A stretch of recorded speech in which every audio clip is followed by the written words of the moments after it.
ஓம் சக்தி. உலகமெல்லாம் சக்தி நெறி ஓங்க வேண்டும். ஒவ்வொருவர் மனக்குறையும் நீங்க வேண்டும். சுயம்பு என்பது பேராற்றலின் வடிவம்.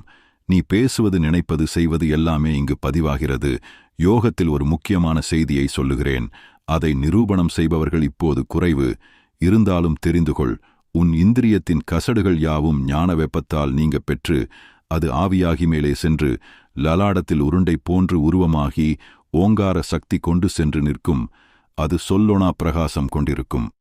இதை ஞானமணி, அமுதமணி, மாணிக்கம், கோபுர தீபம், ஜோதிக்கல், ரசவாத வித்தை, கல்பகல் என்று பல்லாயிரம் பெயரிட்டு ஞானிகள் அழைப்பார்கள். வாழ்க்கையில் இம்மியளவு ஆன்மீகத்தை விட்டு அகன்றாலும் சரி விழுவாய், அடிமட்டத்திற்கு வந்து விடுவாய் என்பதை புரிந்து கொண்டு ஆன்மீக ஈடுபாட்டை வளர்த்துக்கொள். மனவளம் இருந்தால்தான் வாழ்க்கையில் நல்லது நடக்கும். வெறும் மாத்திரை சாப்பிட்டு ஆரோக்கியமாக வாழ்ந்துவிட முடியாது. ஏற்ற மாத்திரை ஆன்மீகம்தான். ஒரு குழந்தை நடக்க ஆரம்பிக்கிற போது தாய் கை கொடுத்து பழக்கினால்தான் அது நடக்கவே ஆரம்பிக்கும். அதுபோல தாயான நானும் கை கொடுத்தால்தான் இங்கே நீ வாழ முடியும்.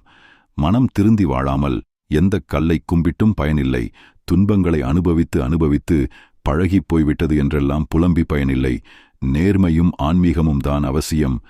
தாயை பிரிந்து தனியே மேய்ந்து திரியும் குஞ்சுகளை அதன் தாய்க்கோழி எப்படி கவனமாக காப்பாற்றி வருகின்றதோ அதுபோலவே இன்றைய உலகில் நான் ஆன்மீகத்தையும் உங்களையும் காப்பாற்றி வருகிறேன். ஆன்மீகம், தெய்வ பக்தி இவற்றால் மட்டுமே ஆக்கம் அதிகமாகும். விஞ்ஞான வளர்ச்சியால் இருக்கிற அரைகுறை உயிரும் போய்விடும். தன்னைத்தானே ஒருவன் பாதுகாத்துக் கொள்ள வேண்டுமானால் ஆன்மீகம் ஒன்றே வழி. ஓம் சக்தி.